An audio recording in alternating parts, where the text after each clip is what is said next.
todo, ¿va a haber una guerra civil en Estados Unidos? Ponednos vuestros comentarios, qué es lo que pensáis de lo que se ha vivido durante estos días, o por lo menos de lo que nos ha llegado, que se ha vivido durante estos días, y más en torno a esa resolución de la Corte Internacional y las consecuencias que estamos viendo ya durante estos días, quitando financiación a los organismos de la ONU que estaban colaborando en la zona, en Palestina. Miguel, cuando quieras comenzamos. Venga, vamos a empezar por esta primera noticia. Bueno, os ponemos en situación. Un ataque con aviones no tripulados en la frontera de Jordania deja al menos 3 militares de Estados Unidos muertos y otros 34 heridos. ¿Qué ha hecho Biden? Ha prometido actuar y ha dicho, sabemos que fue llevado a cabo por grupos militares radicales respaldados por Irán. Un grupo llamado Resistencia Islámica en Irak reivindica el ataque. Unida a esta noticia, dice, el dilema de Biden, dice este artículo, para vengar a los 3 muertos, golpear a Irán sin desencadenar la guerra. Por otra parte, Trump está alentando en ya plena campaña electoral a que Biden responda y culpa a Biden de este resurgimiento de Irán contra Estados Unidos. Biden amenaza con responder al ataque mientras Jordania asegura que ocurrió fuera de sus fronteras. Alberto, cuéntanos tu opinión al respecto. Bueno, ya sabéis que Irán se ha desmarcado y ha dicho que no tiene nada que ver. Estamos en un momento muy delicado al respecto de un fenómeno que se suele producir con frecuencia cada vez que Estados Unidos quiere generar una guerra, y es el de los fenómenos de falsa bandera. Alguien dirá, no, que lo ha reivindicado esto, lo ha reivindicado el otro. Ya tenemos una idea muy clara de cómo se ha ido infiltrando a día de hoy Occidente en determinados grupos, los ha ido financiando y los ha ido potenciando para que, o casualidad, lleven a cabo actos que nos interesan a nosotros en contra de nosotros, para luego nosotros en nuestra agenda incorporar lo que queríamos haber hecho previamente. De manera que tenemos que esperar, porque actualmente a Irán como tal no le interesa lo que está sucediendo.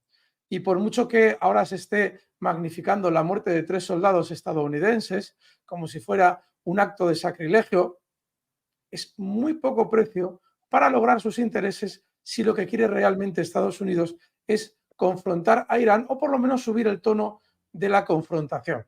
De manera que yo os sugiero que os creéis la mitad de lo que nos llega y que tengamos un poquito de distancia sobre cada uno de estos actos para en el tiempo ver a quién beneficia. Igual nos llevamos sorpresas. Poned por favor en comentarios qué es lo que os ha parecido esta mañana, si creéis realmente que Irán no es que pueda haber financiado a grupos que hacen esto, sino si está realmente detrás de, mandando o teledirigiendo a grupos armados contra Estados Unidos. Miguel, tenemos que esperar a ver qué es lo que sale estos días. Sí, muy importante. Y las noticias que vienen también lo son, porque el secretario general de la ONU, señor Guterres, ha pedido que no se suspenda la ayuda para la UNRWA, que es la Agencia para los Refugiados Palestinos, y asegura que ya se ha actuado contra los empleados acusados de colaborar con Hamás. Dice la noticia, Antonio Guterres urgió a los países donantes a asegurar la continuidad de las donaciones a la Agencia de Refugiados Palestinos tras suspender la financiación por las denuncias sobre su personal tras rumores de que parte del personal había participado en los ataques contra Israel. Alberto. Esa asociación, cuyas siglas son un tanto complicadas de leer, es un suborganismo de la ONU que se dedicaba en Gaza a llevar a cabo tareas de índole civil de primer orden, desde el fomentar la búsqueda de empleo, encontrar el empleo, en cuestiones sanitarias, el poder distribuir correctamente vacunas. Os estoy dando ejemplos, pero hay un montón de actividades que llevaba a cabo. ¿Qué es lo que ha pasado? Después de la resolución que ha llevado a cabo la Corte Internacional de Justicia, se ha planteado un problema muy grave y es el siguiente para Estados Unidos.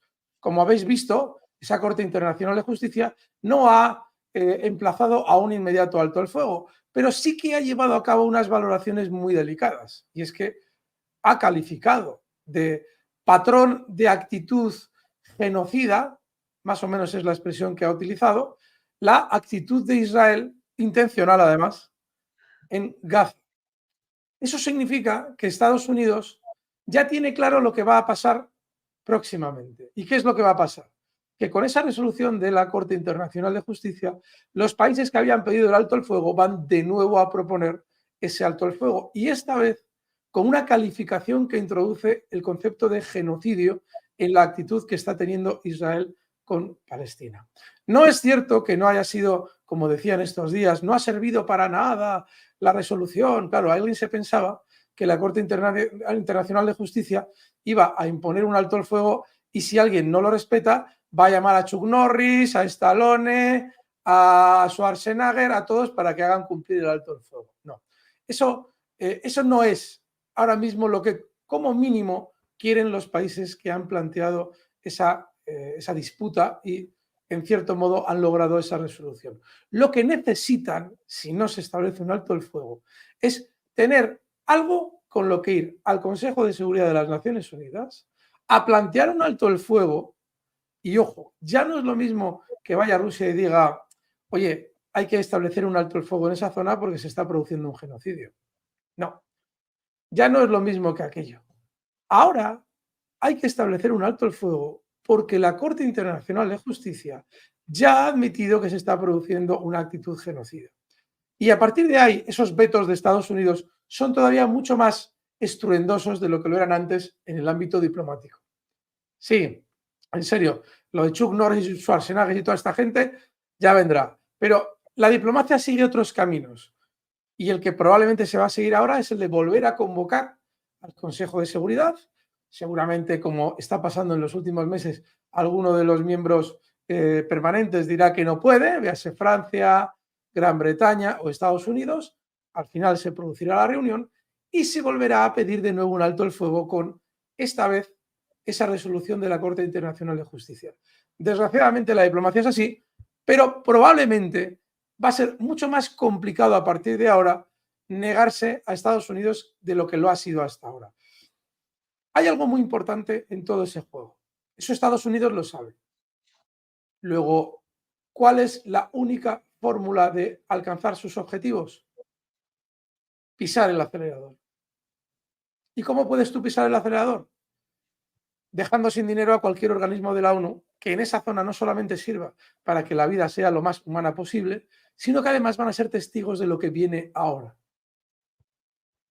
Es exactamente eso lo que está pasando con ese fin de los fondos para esa asociación, la UNRWA de la ONU. Y ojo, porque lo que nos va a venir durante los próximos días va a ser seguramente un recrudecimiento de las acciones de Israel y un silencio mayor por no haber personas que nos puedan informar de lo que allí sucede. A eso se debe esa decisión de Estados Unidos de dejar de dar fondos a ese organismo dentro de la ONU. Miguel, muy interesante. El Tribunal de Justicia Internacional, que ha exigido medidas cautelares para detener el genocidio, pero no ha pedido un alto el fuego. El tribunal con sede en La Haya evita exigir el alto el fuego del gobierno de Netanyahu, pero ordena a Israel que tome medidas para impedir actos de genocidio. Esta es la primera y unida a esta noticia, bueno, aquí vienen las 6 medidas provisionales contra Israel. ¿Y qué ha dicho Netanyahu? Que no se ha aprendido nada de la lección del Holocausto. Evidentemente, ha afirmado sentirse escandalizado por el hecho de que Sudáfrica haya acusado de genocidio a Israel y ha desatado su ira diciendo que Sudáfrica ha ido a La Haya en nombre de Hamás, etcétera, etcétera, etcétera. Bueno, Alberto, cuéntanos. Netanyahu se puede poner como quiera, amigos, pero estamos hablando ya de un tribunal externo, no estamos hablando del tribunal de Hamás ni nada por el estilo.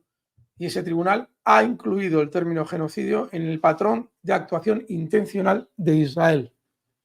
Con lo cual ya Netanyahu en esta fotografía no pinta absolutamente nada. Los que están ahora mismo gobernando Israel son los mismos que gobernaban Alemania en los primeros años 40. Los mismos. Incluso racialmente veréis que se parecen más de lo que un semita debería parecerse.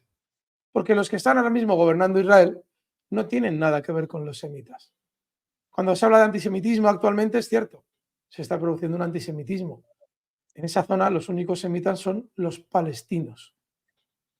Y quienes están en Israel ahora mismo son los descendientes de quienes hicieron todo lo que pasó en los primeros años 40 en Alemania. aquellos que Hitler no quiso y envió o intentó enviar primero a la zona y luego exitosamente quien había acogido a todos los nazis, es decir, Estados Unidos, logró exitosamente enviar a la zona. No hay otra forma de verlo, amigos. Podrá parecer muy estruendoso ese argumento, todo lo que queramos. Pero actualmente quienes están en Israel, dominando Israel, son los mismos que ejecutaban la muerte de judíos en campos de exterminación nazi. Los mismos. Solamente que ahora ya no tienen un rey que les diga, Tercer Reich, que les diga, tenéis que ejecutar a los judíos. Ese Tercer Reich está en Estados Unidos, moviendo todos los hilos para que se lleve a cabo esa acción de exterminio. Ojo, porque esto siempre acaba mal, incluso para el que lo hace. Si ya lo ha dicho la Corte Internacional, nosotros ya no vamos a tener ningún miramiento a la hora de explicar qué es lo que realmente hay allí y quién lo está accionando.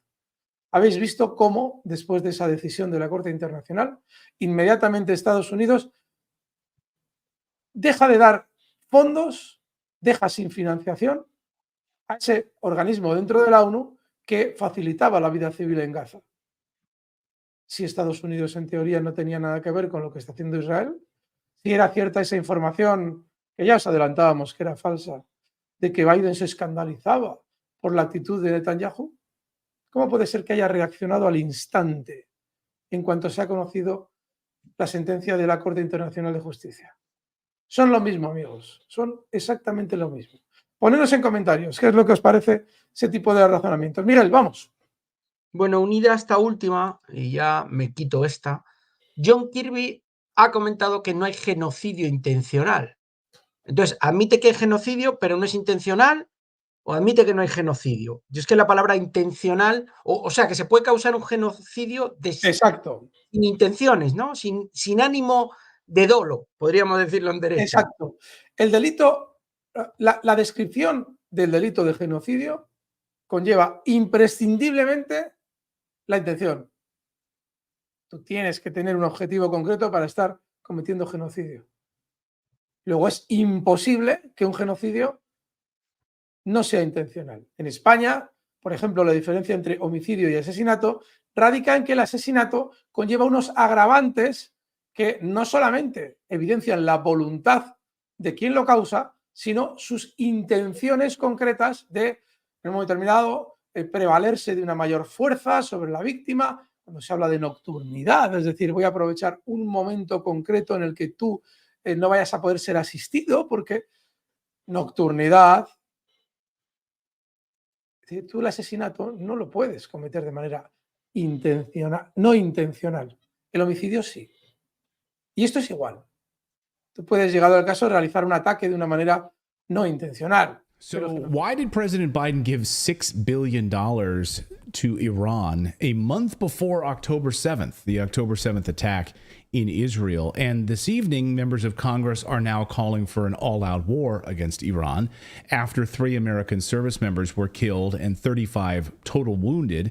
Something isn't adding up here. Something seems really, really fishy. We'll get back to that part of the story in a moment. Rusia es más, y no lo decimos nosotros, sino el ex oficial de inteligencia estadounidense, Scott Ritter, quien quedó asombrado ante el poder ruso y no dudó en resaltarlo una y otra vez para que su nación tome precauciones. Y es que la superior